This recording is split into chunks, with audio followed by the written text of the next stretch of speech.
Understanding the process of how customers eventually decide to buy insurance with you is a powerful tool. I'm, of course, talking about your sales funnel.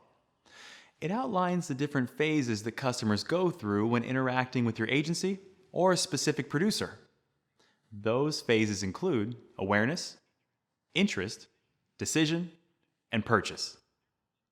There are two additional phases that focus on reselling and retention, but we'll discuss those in a later lesson. In this video, we'll help you understand your agency's unique sales funnel and help you establish a system of activities to make it more likely that prospects do business with you. In particular, you'll answer the following questions. How do I identify prospects and potential insurers? How do I get prospects interested in buying insurance from me? How do I convince prospects to purchase? Mastering the first three stages of the sales funnel, awareness, interest, and evaluation, will set you up for success when you start to convert sales later down the funnel. As an agency owner, you already have an impressive track record in sales. You're probably great with customers and can give an amazing pitch. However, you'll want to spend this lesson on perfecting the activities that lead up to the sales point. Imagine your sales funnel is like a physical funnel you might use in auto repair. The funnel is much wider at the top and gradually decreases in size as it approaches the base. For your car, this structure allows for an easy transition of liquids into your car. And for your sales funnel, this structure similarly allows for a large and wide range of prospects to be introduced into your funnel. As each prospect moves down the funnel, they're ideally becoming more qualified, which means they're more likely to purchase insurance from you. This is also known as warming a lead. Let's discuss the first two stages of the sales funnel and identify tactics that will help you attract qualified leads and warm existing ones. The first stage of your sales funnel is awareness. At this stage, the prospect learns about your existing product. Typically, this one prospect may visit your website for the first time or hear about you from a Google search, a post share on social media, or another traffic source.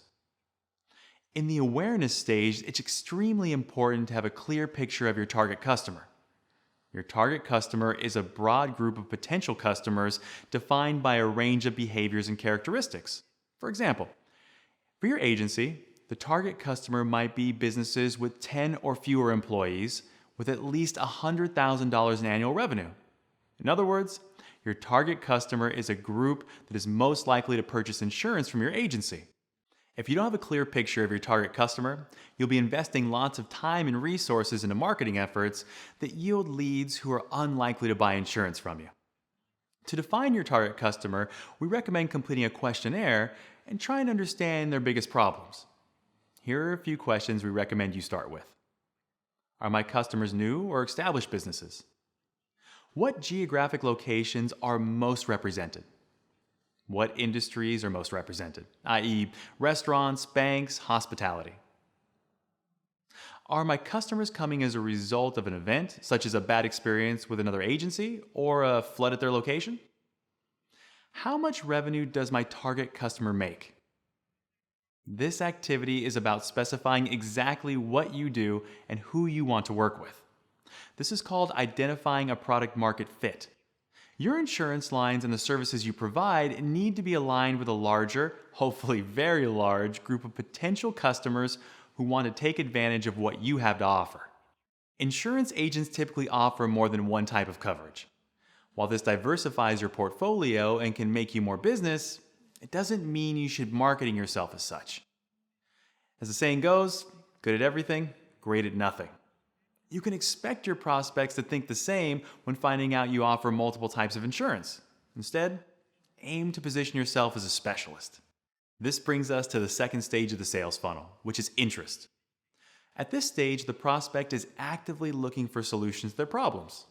This is when you can attract them with great content or advice and convince them to follow you on social media or subscribe to your newsletter. One big trend we've seen in the insurance world is a shift towards a buyer's market, an economic situation where supply exceeds demand. This is probably no surprise to you, but it basically means that you are competing with hundreds of other insurance salespeople for your prospect's business.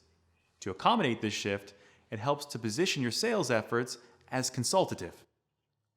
Insurance prospects have very specific questions. They're looking for very specific answers. This means that positioning yourself as an expert in, say, workers' compensation for restaurants can help you gain credibility and win over business from competitors. It's natural for prospects to gravitate towards agencies that appear to have answers to their questions.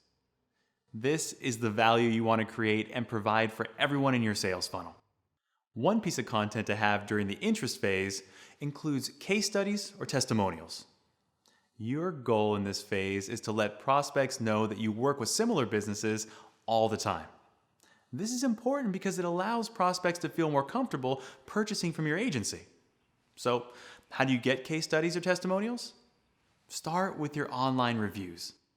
Did someone say something nice about you on Yelp recently? Identify these happy customers and reach out for permission to use their review on your website and/or other marketing materials. If you can't get a confirmation, you can also use the quote anonymously and sign it as San Francisco Small Business Owner. Another idea would be to host a small contest.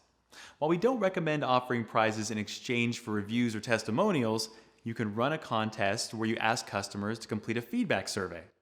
In the survey, you can include a space for providing comments for testimonials. In exchange for completing the survey, you can offer a simple prize, such as raffling a gift certificate. Remember to use our tips for running a contest from our social media lesson. Make sure the contest has specific entry requirements and that you have a rollout strategy for the contest. By following our tips for the first 2 phases of the sales funnel, you're moving yourself that much closer to a sale. We'll talk about the last 2 phases in the next video, but for now, make sure you're attracting only qualified prospects to your list. You'll save time and money, and you'll make it easier to get a sale later down the line.